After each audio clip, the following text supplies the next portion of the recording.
ਆਓ ਦੋ ਚੱਲਾਂ ਵਾਲੀ ਰੇਖੀ ਸਮੀਕਰਨ ਨਾਲ ਸੰਬੰਧਿਤ ਕੁਝ ਪ੍ਰਸ਼ਨ ਹੱਲ ਕਰਦੇ ਹਾਂ। ਇੱਥੇ ਪਹਿਲੇ ਪ੍ਰਸ਼ਨ ਵਿੱਚ ਅਸੀਂ ਸਮੀਕਰਨ y ਬਰਾਬਰ 2x ਜਮ੍ਹਾਂ 7 ਦਾ ਗ੍ਰਾਫ ਤਿਆਰ ਕਰਨਾ ਹੈ। ਅਸੀਂ ਜਾਣਦੇ ਹਾਂ ਕਿ ਇਹ ਇੱਕ ਰੇਖੀ ਸਮੀਕਰਨ ਹੈ ਕਿਉਂਕਿ ਇਸ ਵਿੱਚ ਆਏ ਹੋਏ ਚੱਲ x ਅਤੇ y ਦੀ ਘਾਤ 1 ਹੈ। ਹੁਣ ਕਿਉਂਕਿ ਇੱਕ ਰੇਖੀ ਸਮੀਕਰਨ ਹੈ ਇਸ ਲਈ ਇਸ ਦਾ ਗ੍ਰਾਫ ਇੱਕ ਸਰਲ ਰੇਖਾ ਹੋਵੇਗਾ। ਹੁਣ ਇਸ ਦਾ ਗ੍ਰਾਫ ਤਿਆਰ ਕਰਨ ਦੇ ਲਈ ਸਾਨੂੰ ਕੁਝ ਬਿੰਦੂਆਂ ਦੇ ਨਿਰਦੇਸ਼ਾਂਕ ਪਤਾ ਕਰਨੇ ਪੈਣਗੇ। ਹੁਣ ਇਸ ਦੇ ਲਈ ਅਸੀਂ ਇੱਥੇ ਇੱਕ ਟੇਬਲ ਤਿਆਰ ਕਰ ਲੈਂਦੇ ਹਾਂ ਜਿਸ ਦੇ ਵਿੱਚ ਅਸੀਂ x ਦੇ ਮੁੱਲ ਕੁਝ ਆਪਣੇ ਕੋਲੋਂ ਮੰਨਾਂਗੇ ਅਤੇ ਫਿਰ ਇਸ ਮੁੱਲ ਨੂੰ ਇਸ ਸਮੀਕਰਨ ਵਿੱਚ ਭਰ ਕੇ y ਦਾ ਮੁੱਲ ਪਤਾ ਕਰ ਲੈਂਦੇ ਹਾਂ। ਹੁਣ ਇਸ ਤਰ੍ਹਾਂ ਅਸੀਂ ਇੱਥੇ ਇੱਕ ਟੇਬਲ ਤਿਆਰ ਕਰ ਲੈਂਦੇ ਹਾਂ ਜਿਸ ਦੇ ਵਿੱਚ ਅਸੀਂ x ਦਾ ਕੁਝ ਮੁੱਲ ਮੰਨਾਂਗੇ ਅਤੇ ਫਿਰ y ਦਾ ਮੁੱਲ ਪਤਾ ਕਰ ਲਵਾਂਗੇ। ਅਸੀਂ ਇੱਥੇ ਮੰਨ ਲੈਂਦੇ ਹਾਂ ਕਿ x ਦਾ ਮੁੱਲ 0 ਹੈ ਤਾਂ ਇੱਥੇ ਅਸੀਂ 0 ਨੂੰ ਇਸ ਸਮੀਕਰਨ ਵਿੱਚ ਭਰਾਂਗੇ ਤਾਂ ਸਾਡੇ ਕੋਲ y ਦਾ ਮੁੱਲ ਆ ਜਾਏਗਾ 2 ਗੁਣਾ ਹੁਣ x ਦੀ ਥਾਂ ਤੇ ਅਸੀਂ 0 ਭਰ ਦਿੱਤਾ ਜਮ੍ਹਾਂ 7। ਹੁਣ 2 ਨੂੰ 0 ਨਾਲ ਗੁਣਾ ਕੀਤਾ 0 ਦੇ ਵਿੱਚ 7 ਜੋੜੇ ਸਾਡੇ ਕੋਲ 7 ਆ ਗਿਆ। ਇਸ ਤਰ੍ਹਾਂ ਪਹਿਲੇ ਬਿੰਦੂ ਦੇ ਨਿਰਦੇਸ਼ਾਂਕ ਹੋ ਗਏ 0, 7। ਹੁਣ ਦੂਜੇ ਬਿੰਦੂ ਦੇ ਨਿਰਦੇਸ਼ਾਂਕ ਲਈ ਅਸੀਂ x ਦਾ ਮੁੱਲ ਮੰਨ ਲੈਂਦੇ ਹਾਂ -1 ਹੈ ਅਤੇ ਫਿਰ ਇਸ ਸਮੀਕਰਨ 'ਚ ਭਰਦੇ ਹਾਂ ਤਾਂ ਇਹ ਹੋ ਜਾਏਗਾ 2 ਗੁਣਾ -1 ਜਮ੍ਹਾਂ 7। 2 ਨੂੰ -1 ਨਾਲ ਗੁਣਾ ਕੀਤਾ -2 ਵਿੱਚ 7 ਜੋੜੇ ਤਾਂ ਇਹ ਸਾਡੇ ਕੋਲ ਆ ਗਿਆ 5। ਇਸ ਤਰ੍ਹਾਂ ਦੂਜੇ ਬਿੰਦੂ ਦੇ ਨਿਰਦੇਸ਼ਾਂਕ ਹੋ ਗਏ -1, 5। ਹੁਣ ਤੀਜੇ ਬਿੰਦੂ ਦੇ ਨਿਰਦੇਸ਼ਾਂਕ ਲਈ ਅਸੀਂ x ਦਾ ਮੁੱਲ ਮੰਨ ਲੈਂਦੇ ਹਾਂ 1 ਹੈ ਅਤੇ ਇੱਥੇ ਮੁੱਲ ਭਰਦੇ ਹਾਂ ਤਾਂ ਇਹ ਹੋ ਜਾਏਗਾ 2 ਗੁਣਾ 1 ਜਮ੍ਹਾਂ 7। 2 ਨੂੰ 1 ਨਾਲ ਗੁਣਾ ਕੀਤਾ 2 ਤੇ 2 ਵਿੱਚ 7 ਜੋੜੇ 9। ਇਸ ਤਰ੍ਹਾਂ ਤੀਜੇ ਬਿੰਦੂ ਦੇ ਨਿਰਦੇਸ਼ਾਂਕ ਹੋ ਗਏ 1, 9। ਵੈਸੇ ਤਾਂ ਅਸੀਂ ਜਾਣਦੇ ਹਾਂ ਕਿ ਦੋ ਬਿੰਦੂਆਂ ਨੂੰ ਮਿਲਾ ਕੇ ਵੀ ਸਰਲ ਰੇਖਾ ਬਣ ਜਾਂਦੀ ਹੈ, ਪਰ ਇੱਥੇ ਅਸੀਂ ਘੱਟੋ ਘੱਟ 3 ਮੁੱਲ ਲੈਂਦੇ ਹਾਂ ਤਾਂ ਜੋ ਜੇਕਰ ਸਾਡੀ ਕੋਈ ਗਲਤੀ ਹੋ ਜਾਵੇ ਤਾਂ ਸਾਨੂੰ ਪਤਾ ਲੱਗ ਜਾਵੇ। ਇੱਥੇ ਅਸੀਂ ਇੱਕ ਹੋਰ ਬਿੰਦੂ ਦੇ ਨਿਰਦੇਸ਼ਾਂਕ ਪਤਾ ਕਰ ਲੈਂਦੇ ਹਾਂ। ਇੱਥੇ ਅਸੀਂ x ਦਾ ਮੁੱਲ ਲੈ ਲੈਂਦੇ ਹਾਂ 2 ਅਤੇ y ਦਾ ਮੁੱਲ ਹੋ ਜਾਏਗਾ 2 ਗੁਣਾ x ਦਾ ਮੁੱਲ ਭਰਿਆ ਜਮ੍ਹਾਂ 7। 2 ਨੂੰ 2 ਨਾਲ ਗੁਣਾ ਕੀਤਾ 4 ਵਿੱਚ 7 ਜੋੜੇ 11। ਇਸ ਤਰ੍ਹਾਂ ਇਸ ਬਿੰਦੂ ਦੇ ਨਿਰਦੇਸ਼ਾਂਕ ਹੋ ਗਏ 2, 11। ਹੁਣ ਇਹਨਾਂ ਬਿੰਦੂਆਂ ਦੇ ਨਿਰਦੇਸ਼ਾਂਕਾਂ ਦੇ ਆਧਾਰ ਤੇ ਇਹਨਾਂ ਬਿੰਦੂਆਂ ਨੂੰ ਗ੍ਰਾਫ ਤੇ ਪਲਾਟ ਕਰਦੇ ਹਾਂ। ਹੁਣ ਇੱਥੇ ਪਹਿਲਾਂ ਅਸੀਂ ਇੱਕ x ਧੁਰਾ ਬਣਾ ਲੈਂਦੇ ਹਾਂ। ਇਹ ਸਾਡੇ ਕੋਲ x ਧੁਰਾ ਹੈ ਅਤੇ ਇਹ ਸਾਡੇ ਕੋਲ y ਧੁਰਾ ਹੈ। ਇਹ x ਧੁਰਾ ਹੈ ਅਤੇ ਇਹ ਸਾਡੇ ਕੋਲ y ਧੁਰਾ ਹੈ। ਜਿੱਥੇ ਇਹ ਦੋਨੋਂ ਹੀ ਧੁਰੇ ਕੱਟਦੇ ਹਨ ਇਸ ਬਿੰਦੂ ਤੇ ਇਹ ਸਾਡਾ ਮੂਲ ਬਿੰਦੂ ਹੈ। ਹੁਣ ਅਸੀਂ ਇਸ x ਧੁਰੇ ਤੇ ਕੁਝ ਪੁਆਇੰਟ ਲੈ ਲੈਂਦੇ ਹਾਂ 1, 2, 3, 4, 5। ਇਹਨਾਂ ਨੂੰ ਲਿਖ ਲੈਂਦੇ ਹਾਂ 1, 2, 3, 4, 5 ਅਤੇ ਖੱਬੇ ਪਾਸੇ ਲੈ ਲੈਂਦੇ ਹਾਂ -1, -2, -3, -1, -2, -3 ਅਤੇ y ਧੁਰੇ ਤੇ ਉੱਪਰ ਵਾਲੇ ਪਾਸੇ ਲੈ ਲੈਂਦੇ ਹਾਂ 1, 2, 3, 4, 5, 6, 7, 8, 9, 10, 11। ਇਹਨਾਂ ਨੂੰ ਲਿਖ ਲੈਂਦੇ ਹਾਂ ਜਲਦੀ 1, 2, 3, 4, 5, 6, 7, 8, 9, 10, 11 ਅਤੇ ਹੇਠਾਂ ਵਾਲੇ ਪਾਸੇ ਮਾਈਨਸ 'ਚ ਆ ਜਾਣਗੇ -1, -2, -3, -1, -2, -3। ਆਓ ਹੁਣ ਇਹਨਾਂ ਬਿੰਦੂਆਂ ਦੇ ਨਿਰਦੇਸ਼ਾਂਕ ਨੂੰ ਗ੍ਰਾਫ ਤੇ ਪਲਾਟ ਕਰਦੇ ਹਾਂ। ਪਹਿਲੇ ਬਿੰਦੂ ਦਾ ਨਿਰਦੇਸ਼ਾਂਕ ਹੈ 0, 7। ਹੁਣ ਇੱਥੇ x ਨਿਰਦੇਸ਼ਾਂਕ 0 ਹੈ, ਇਸ ਦਾ ਮਤਲਬ ਇਹ ਬਿੰਦੂ y ਧੁਰੇ ਤੇ ਹੋਏਗਾ। ਤਾਂ ਇਹ ਬਿੰਦੂ ਇੱਥੇ ਸਾਡੇ ਕੋਲ x ਦਾ ਨਿਰਦੇਸ਼ਾਂਕ 0 ਹੈ ਅਤੇ ਇੱਥੇ ਸਾਡੇ ਕੋਲ y ਦਾ ਮੁੱਲ 7 ਹੈ। ਹੁਣ ਇਸ ਬਿੰਦੂ ਦੇ ਨਿਰਦੇਸ਼ਾਂਕ ਹਨ 0, 7। ਦੂਜੇ ਬਿੰਦੂ ਦੇ ਨਿਰਦੇਸ਼ਾਂਕ ਹਨ -1, 5। ਤਾਂ ਇੱਥੇ x ਧੁਰੇ ਤੇ ਸਾਡੇ ਕੋਲ -1 ਹੈ ਅਤੇ ਉੱਪਰ ਨੂੰ ਅਸੀਂ ਚੱਲਾਂਗੇ ਤਾਂ ਇਹ ਸਾਡੇ ਕੋਲ y ਧੁਰੇ ਤੇ 5 ਹੈ। ਤਾਂ ਇੱਥੇ ਕੁਝ ਬਿੰਦੂ ਆ ਜਾਏਗਾ ਜਿਸ ਦੇ ਨਿਰਦੇਸ਼ਾਂਕ ਹਨ -1, 5। ਤੀਜੇ ਬਿੰਦੂ ਦੇ ਨਿਰਦੇਸ਼ਾਂਕ ਹਨ 1, 9। ਤਾਂ ਇੱਥੇ x ਧੁਰੇ ਤੇ 1 ਇਹ ਹੈ ਅਤੇ y ਦਾ ਨਿਰਦੇਸ਼ਾਂਕ 9 ਹੈ ਜੋ ਕਿ ਉੱਪਰ ਵਾਲੇ ਪਾਸੇ ਕੁਝ ਇੱਥੇ ਆ ਜਾਏਗਾ। ਸੋ ਇਹ ਸਾਡੇ ਕੋਲ ਬਿੰਦੂ ਆ ਜਾਏਗਾ ਜਿਸ ਦੇ ਨਿਰਦੇਸ਼ਾਂਕ ਹਨ 1, 9 ਅਤੇ ਅਖੀਰ ਦੇ ਵਿੱਚ ਸਾਡੇ ਕੋਲ ਨਿਰਦੇਸ਼ਾਂਕ ਹੈ 2, 11।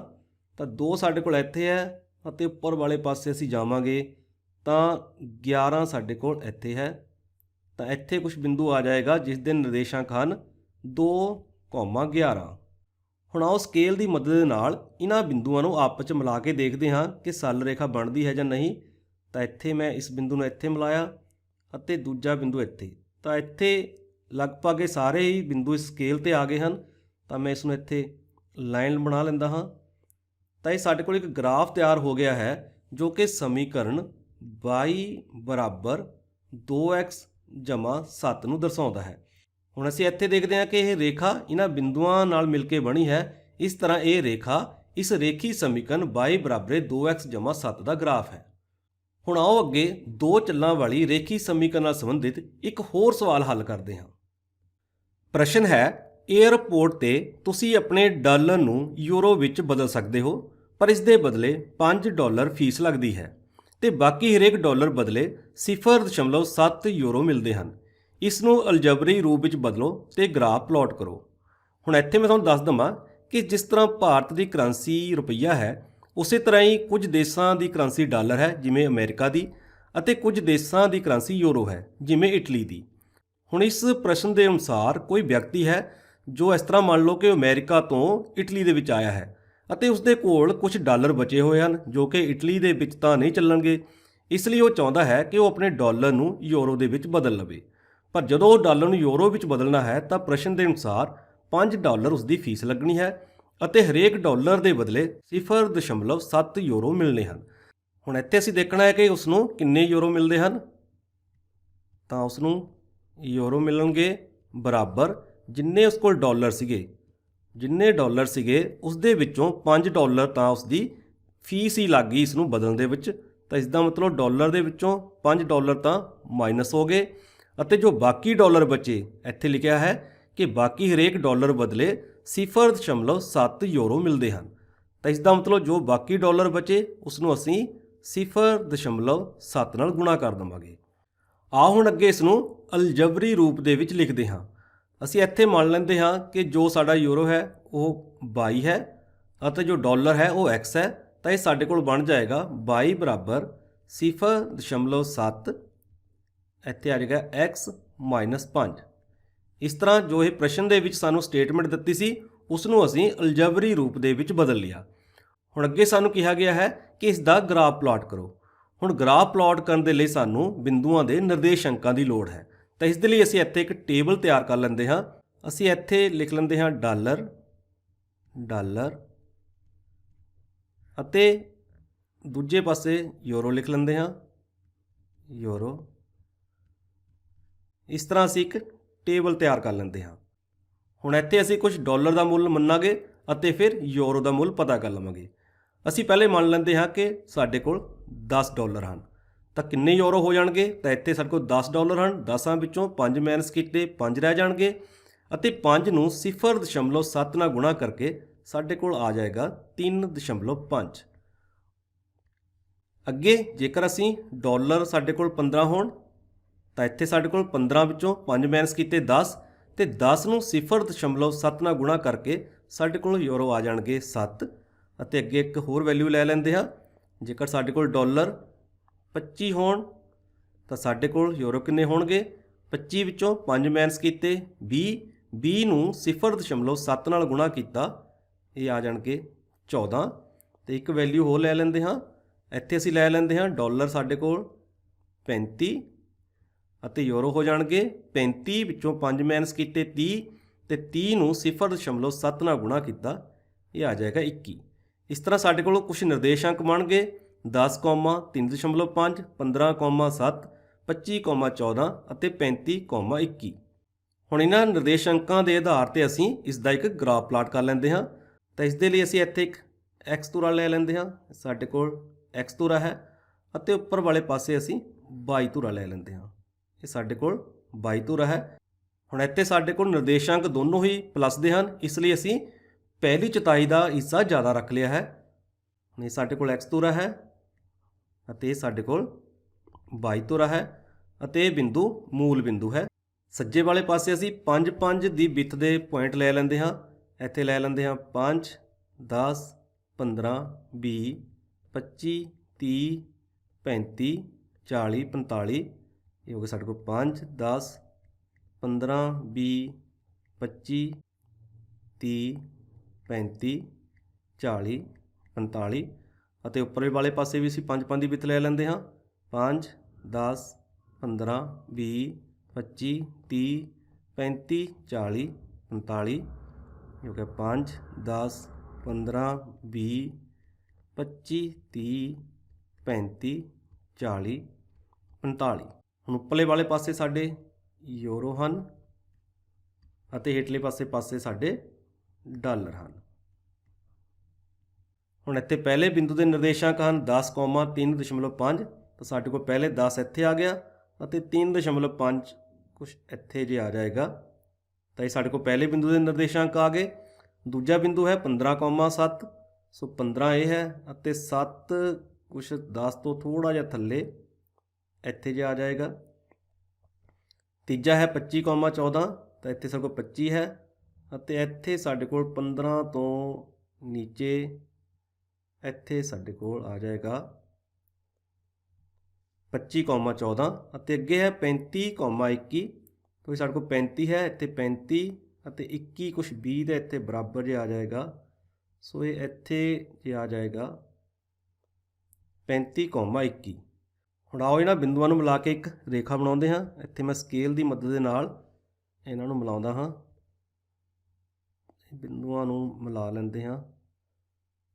ਹੁਣ ਇੱਥੇ ਥੋੜ੍ਹਾ ਜਿਹਾ ਫਰਕ ਆ ਜਾਏਗਾ, ਕਿਉਂਕਿ ਜੇਕਰ ਗ੍ਰਾਫ ਪੇਪਰ 'ਤੇ ਤੁਸੀਂ ਬਣਾਓਗੇ ਤਾਂ ਇਹ ਪ੍ਰੋਪਰ ਬਣ ਜਾਏਗਾ। ਹੁਣ ਇੱਥੇ ਸਾਡੇ ਕੋਲ ਗ੍ਰਾਫ ਪੇਪਰ ਨਹੀਂ ਹੈ, ਇਸ ਲਈ ਥੋੜ੍ਹਾ ਜਿਹਾ ਇੱਥੇ ਫਰਕ ਆ ਜਾਏਗਾ। ਤਾਂ ਇਸ ਤਰ੍ਹਾਂ ਸਾਡੇ ਕੋਲ ਡਾਲਰ ਅਤੇ ਯੂਰੋ ਦੇ ਆਪਸੀ ਸੰਬੰਧ ਦਾ ਇੱਕ ਗ੍ਰਾਫ ਤਿਆਰ ਹੋ ਗਿਆ, ਜੋ ਕਿ ਇੱਕ ਸਰਲ ਰੇਖਾ ਹੈ। ਹੁਣ ਅੱਗੇ ਸਾਨੂੰ ਇੱਕ ਹੋਰ ਪ੍ਰਸ਼ਨ ਪੁੱਛਿਆ ਗਿਆ ਹੈ, ਉਸ ਗ੍ਰਾਫ ਦੀ ਵਰਤੋਂ ਕਰਕੇ ਪਤਾ ਕਰੋ ਕਿ $30 ਬਦਲੇ ਕਿੰਨੇ ਯੂਰੋ ਮਿਲਣਗੇ। ਹੁਣ ਇੱਥੇ ਅਸੀਂ ਇਸ ਗ੍ਰਾਫ ਦੀ ਵਰਤੋਂ ਨਾਲ ਵੀ ਦੱਸ ਸਕਦੇ ਹਾਂ ਕਿ $30 ਦੇ ਬਦਲੇ ਕਿੰਨੇ ਯੂਰੋ ਮਿਲਣਗੇ। ਹੁਣ ਸਾਡੇ ਕੋਲ ਇਸ ਗ੍ਰਾਫ ਦੇ ਉੱਪਰ ਇੱਥੇ ਸਾਡੇ ਕੋਲ $30 ਹੈ। ਹੁਣ ਅਸੀਂ $30 ਨੂੰ ਸਿੱਧਾ ਉੱਪਰ ਲਿਜਾ ਕੇ ਇੱਥੇ ਮਿਲਾ ਲਵਾਂਗੇ, ਜੋ ਕਿ ਇਸ ਗ੍ਰਾਫ ਨਾਲ ਮਿਲ ਜਾਏਗਾ। ਤਾਂ ਇਹ ਲਗਭਗ ਇੱਥੇ ਮਿਲ ਜਾਏਗਾ ਇਸ ਬਿੰਦੂ 'ਤੇ, ਅਤੇ ਫਿਰ ਇਸ ਬਿੰਦੂ ਤੋਂ ਅਸੀਂ ਇਸ x ਧੁਰੇ ਦੇ ਸਮਾਨਾਂਤਰ ਇੱਕ ਰੇਖਾ ਖਿੱਚਾਂਗੇ, ਜੋ ਕਿ y ਧੁਰੇ ਨੂੰ ਕੱਟੇਗੀ। ਤਾਂ ਅਸੀਂ ਇੱਥੋਂ ਇਸ ਤਰ੍ਹਾਂ ਇੱਕ ਇਸ ਦੇ ਸਮਾਨਾਂਤਰ ਖਿੱਚਾਂਗੇ, ਜੋ ਕਿ ਇੱਥੇ ਕੱਟ ਜਾਏਗੀ। ਤਾਂ ਹੁਣ ਇੱਥੇ ਜੋ ਬਿੰਦੂ ਹੋਏਗਾ ਉਸ ਦਾ ਮੁੱਲ ਹੋਏਗਾ 15 ਅਤੇ 20 ਦੇ ਬਿਲਕੁਲ ਵਿਚਕਾਰ ਹੈ, ਜੋ ਹੋਏਗਾ 17.5। ਇਸ ਤਰ੍ਹਾਂ $30 ਦੇ ਬਦਲੇ ਜੋ ਸਾਨੂੰ ਯੂਰੋ ਮਿਲਣਗੇ ਉਹ ਮਿਲਣਗੇ 17.5। ਆਓ ਇੱਕ ਹੋਰ ਪ੍ਰਸ਼ਨ ਹੱਲ ਕਰਦੇ ਹਾਂ। ਹੇਠ ਦਿੱਤੇ ਗ੍ਰਾਫ ਵਿੱਚ ਭਾਰ ਨੂੰ ਕਿਲੋਗ੍ਰਾਮ ਤੋਂ ਪਾਉਂਡ ਵਿੱਚ ਬਦਲਿਆ ਦਿਖਾਇਆ ਗਿਆ ਹੈ। ਹੁਣ ਇੱਥੇ ਸਾਨੂੰ ਇੱਕ ਗ੍ਰਾਫ ਦਿੱਤਾ ਹੋਇਆ ਹੈ, ਜਿਸ ਦੇ ਵਿੱਚ ਭਾਰ ਨੂੰ ਕਿਲੋਗ੍ਰਾਮ ਤੋਂ ਪਾਉਂਡ ਵਿੱਚ ਬਦਲਿਆ ਦਿਖਾਇਆ ਗਿਆ ਹੈ। ਇਸ ਗ੍ਰਾਫ ਦੇ ਆਧਾਰ ਤੇ ਹੇਠ ਦਿੱਤੇ ਭਾਰ ਦੇ ਮਾਪ ਨੂੰ ਬਦਲੋ। ਹੁਣ ਇੱਥੇ ਸਾਨੂੰ ਕੁਝ ਪ੍ਰਸ਼ਨ ਦਿੱਤੇ ਗਏ ਹਨ, ਜਿਸ ਦੇ ਵਿੱਚ ਅਸੀਂ ਭਾਰ ਨੂੰ ਕਿਲੋਗ੍ਰਾਮ ਤੋਂ ਪਾਉਂਡ ਵਿੱਚ ਅਤੇ ਪਾਉਂਡ ਤੋਂ ਕਿਲੋਗ੍ਰਾਮ ਵਿੱਚ ਬਦਲਣਾ ਹੈ। ਹੁਣ ਇਸ ਗ੍ਰਾਫ ਦੇ ਵਿੱਚ x ਧੁਰੇ ਤੇ ਕਿਲੋਗ੍ਰਾਮ ਮਾਪ ਨੂੰ ਦਰਸਾਇਆ ਗਿਆ ਹੈ ਅਤੇ y ਧੁਰਾ ਪਾਉਂਡ ਭਾਰ ਨੂੰ ਦਰਸਾ ਰਿਹਾ ਹੈ। ਹੁਣ ਇੱਥੇ ਪਹਿਲਾ ਪ੍ਰਸ਼ਨ ਹੈ, 4 ਕਿਲੋਗ੍ਰਾਮ ਭਾਰ ਨੂੰ ਪਾਉਂਡ ਵਿੱਚ ਬਦਲੋ। ਹੁਣ ਇੱਥੇ ਸਾਡੇ ਕੋਲ ਕਿਲੋਗ੍ਰਾਮ ਦੇ ਵਿੱਚ ਇੱਥੇ 4 ਕਿਲੋਗ੍ਰਾਮ ਹੈ। ਹੁਣ 4 ਕਿਲੋਗ੍ਰਾਮ ਨੂੰ ਅਸੀਂ ਇਸ ਗ੍ਰਾਫ ਦੇ ਨਾਲ ਮਿਲਾਉਂਦੇ ਹਾਂ ਤਾਂ ਇਹ ਸਾਡੇ ਕੋਲ ਇੱਥੇ ਮਿਲ ਜਾਂਦਾ ਹੈ, ਅਤੇ ਫਿਰ ਇਸ ਨੂੰ ਅਸੀਂ y ਧੁਰੇ ਨਾਲ ਮਿਲਾਉਂਦੇ ਹਾਂ, ਜੋ ਕਿ ਪਾਉਂਡ ਨੂੰ ਦਰਸਾ ਰਿਹਾ ਹੈ। ਤਾਂ ਇਹ ਲਗਭਗ 9 ਤੋਂ ਥੋੜ੍ਹਾ ਜਿਹਾ ਥੱਲੇ ਰਹਿ ਜਾਂਦਾ ਹੈ। ਤਾਂ ਇਸ ਤਰ੍ਹਾਂ 4 ਕਿਲੋਗ੍ਰਾਮ ਭਾਰ ਲਗਭਗ 9 ਪਾਉਂਡ ਦੇ ਬਰਾਬਰ ਹੈ। ਤਾਂ ਇਹ ਲਗਭਗ 9 ਪਾਉਂਡ ਦੇ ਬਰਾਬਰ ਹੈ।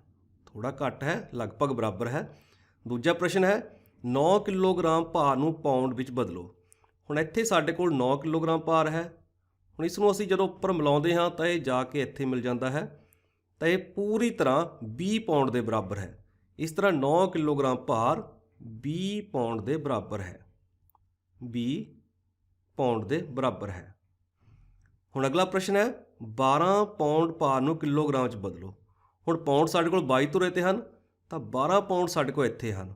ਹੁਣ ਇਸ ਨੂੰ ਅਸੀਂ ਮਿਲਾ ਲੈਂਦੇ ਹਾਂ, ਗ੍ਰਾਫ ਦੇ ਨਾਲ ਮਿਲਾ ਲੈਂਦੇ ਹਾਂ, ਅਤੇ ਫਿਰ ਇੱਥੋਂ ਅਸੀਂ y ਧੁਰੇ ਦੇ ਸਮਾਨਾਂਤਰ x ਧੁਰੇ 'ਤੇ ਜਾਂਦੇ ਹਾਂ ਤਾਂ ਇਹ ਲਗਭਗ 5.5 'ਤੇ ਆ ਜਾਂਦਾ ਹੈ। ਤਾਂ ਇਸ ਤਰ੍ਹਾਂ 12 ਪਾਉਂਡ ਭਾਰ ਲਗਭਗ 5.5 ਕਿਲੋਗ੍ਰਾਮ ਦੇ ਬਰਾਬਰ ਹੈ। ਅਗਲੇ ਪ੍ਰਸ਼ਨ 'ਚ ਪੁੱਛਿਆ ਗਿਆ ਹੈ ਕਿ 17 ਪਾਉਂਡ ਭਾਰ ਨੂੰ ਕਿਲੋਗ੍ਰਾਮ 'ਚ ਬਦਲੋ। ਉਹ 17 ਪਾਉਂਡ ਸਾਡੇ ਕੋਲ ਇੱਥੇ ਹਨ, ਤਾਂ ਇਸ ਨੂੰ ਅਸੀਂ ਇੱਥੇ ਮਿਲਾ ਲੈਂਦੇ ਹਾਂ ਗ੍ਰਾਫ ਦੇ ਨਾਲ, ਇੱਥੇ ਮਿਲ ਜਾਂਦਾ ਹੈ। ਅਤੇ ਫਿਰ ਇਸ ਨੂੰ ਅਸੀਂ ਇੱਥੇ x ਧੁਰੇ ਨਾਲ ਮਿਲਾਉਂਦੇ ਹਾਂ ਤਾਂ ਇੱਥੇ ਮਿਲ ਜਾਂਦਾ ਹੈ। ਤਾਂ ਇਹ ਲਗਭਗ 7.5 ਕਿਲੋਗ੍ਰਾਮ ਦੇ ਬਰਾਬਰ ਹੈ। ਤਾਂ ਇਸ ਤਰ੍ਹਾਂ ਅਸੀਂ ਇੱਥੇ ਇਸ ਗ੍ਰਾਫ ਦੀ ਵਰਤੋਂ ਕਰਕੇ ਭਾਰ ਨੂੰ ਕਿਲੋਗ੍ਰਾਮ ਤੋਂ ਪਾਉਂਡ ਵਿੱਚ ਅਤੇ ਪਾਉਂਡ ਤੋਂ ਕਿਲੋਗ੍ਰਾਮ ਵਿੱਚ ਬਦਲ ਲਿਆ ਹੈ।